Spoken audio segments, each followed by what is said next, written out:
Hello friends, good evening. My name is Sunil Yadav and I am here for the NDA entry. So gentlemen, today my lecture topic is India-China relationship.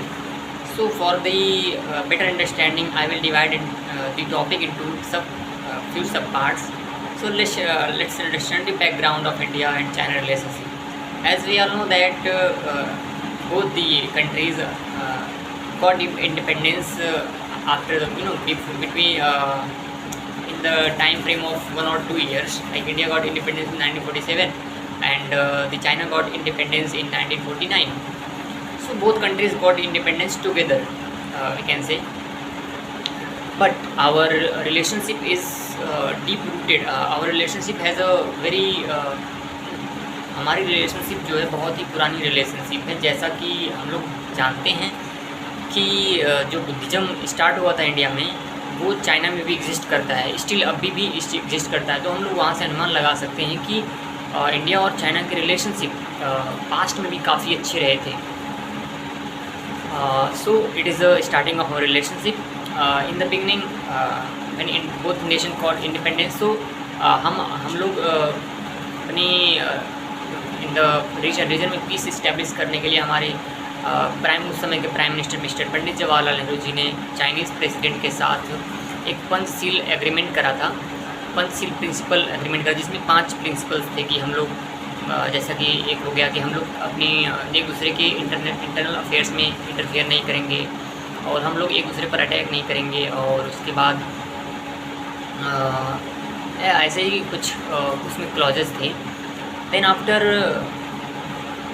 China ने जब when Tibet China attacked on Tibet and annexed the Tibet in 1959.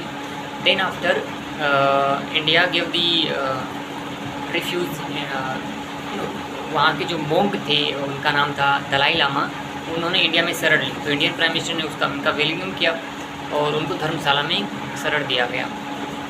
और इसको देखते हुए कि China को काफ़ी ज़्यादा चाइना पर काफ़ी ज़्यादा इफेक्ट पड़ा कि हाँ यार इसने क्यों, इंडिया ने तिब्बत को क्यों रिफ्यूज़ किया, अपनी कंट्री में क्यों शरण दिया। इसी की वजह से China attack on India in 1962।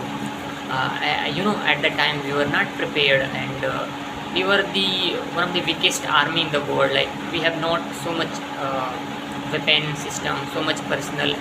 Indian army was not so much strong that as we are right now.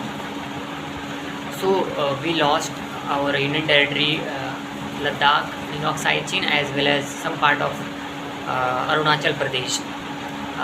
After that हमारा जो रिलेशनशिप था वो काफ़ी समय तक बंद था, 1962 से लेकर के 1988 तक, when Rajiv Gandhi became the prime minister of India.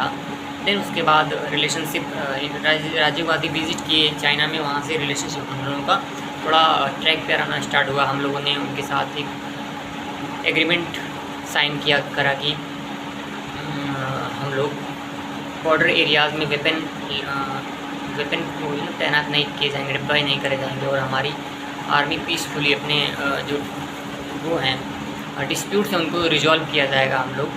Then उसके बाद इंडिया और चाइना के बीच राइवलरी स्टार्ट हुई, कंपटीशन स्टार्ट हुआ इकोनॉमी को लेकर के। फिर उसके बाद देखते हैं हम लोग कि हाँ इंडिया और चाइना का रिलेशनशिप काफ़ी अच्छा है। अब देखते हैं ट्रेड में क्या रिलेशनशिप हमारा है। तो हमारा इंडिया और चाइना का रिलेशनशिप एक समय पे काफ़ी ज़्यादा ट्रेड करते थे हम लोग चाइना के साथ, और चाइना भी हम लोगों के साथ करता था। It was approximately $150 billion. But in current time, China is the second largest partner of India after the USA. We do trade of approximately $125 billion in financial year 2022-23। और उसके बाद देखते हैं और उसके बाद हमारा जो मिलिट्री रिलेशनशिप है, तो मिलिट्री में हम लोग एक्सरसाइज करते हैं, एक हैंड इन हैंड एक्सरसाइज। फिर उसके बाद इम्पोर्ट्स ट्रेड की बात करें तो चाइना का ट्रेड चाइना के साथ हम लोग ट्रेड करते हैं तो हमें ट्रेड डेफिसिट होता है। जैसे कि चाइना हमसे ज़्यादा ट्रेड करता है, हम लोग से ज़्यादा चाइना हमको ज़्यादा एक्सपोर्ट करता है चीज़ें। चाइना ज़्यादा मनी बनाता है इंडिया से। और as compare to us we export less as compare to China. So we have a trade deficit with China. And उसके बाद देखते हैं disputes between India and China. So as I discuss that in 1962 China attacked India on captured the Siachen and some parts of Arunachal Pradesh. So and then after we conflicted in our forces conflict with each other in 1967 in a there is a Jojila Nathula Pass. And recently in 2017 Chinese army include in or you can say include in Doklam standoff. So at the time in Doklam basically Doklam Bhutan का part है, लेकिन भूटान की territory की जिम्मेदारी India ने ली है.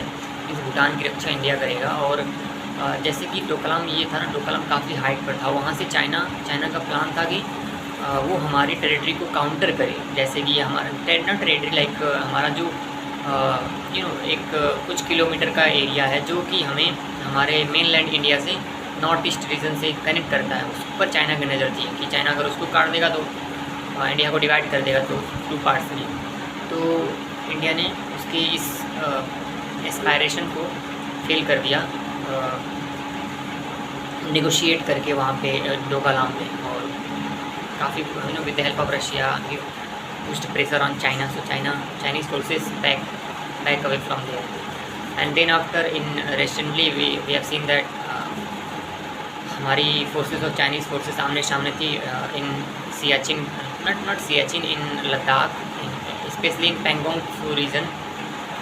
वहाँ पे conflict हुई थी हमारे दोनों forces के बीच में. तो हमने we lost our 30 soldiers and China also lost more than 40 soldiers, but China did not show its data. So from then तब से हमारे relations नॉर्मल नहीं हैं. हमने काफ़ी ज़्यादा लेवल की बातचीत करी. लगभग 16 round of talks have been finished but कोई रिजल्ट नहीं निकला.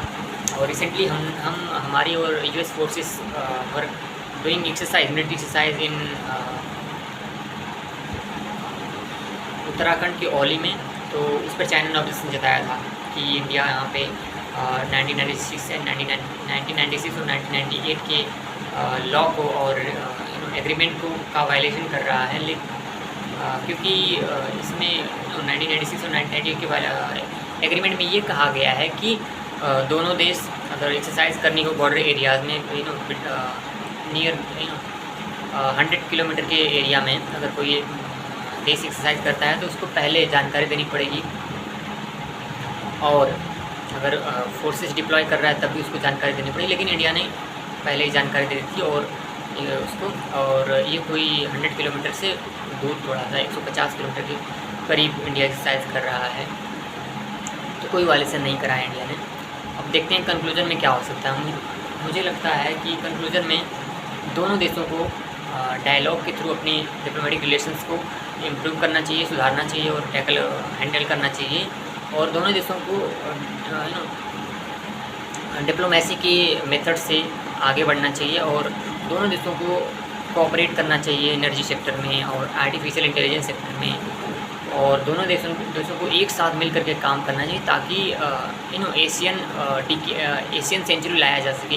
एशिया यहाँ पर मतलब कि एशिया में सब सुपर पावर रहें, जैसे चाइना हो गया, इंडिया हो गया. दोनों एक साथ अगर मिलकर काम करेंगे तो दोनों अगर डिस्प्यूट नहीं होगा तो वेपन नहीं कर देंगे तो काफ़ी दूसरी चीज़ों पर science and technology, energy, science and artificial intelligence में फोकस करेंगे. तो मेरा मानना है कि दोनों देशों को एक साथ काम करना चाहिए ताकि दोनों देश एक साथ इमर्ज कर सकें और अपने लोगों के हितों की रक्षा कर सकें और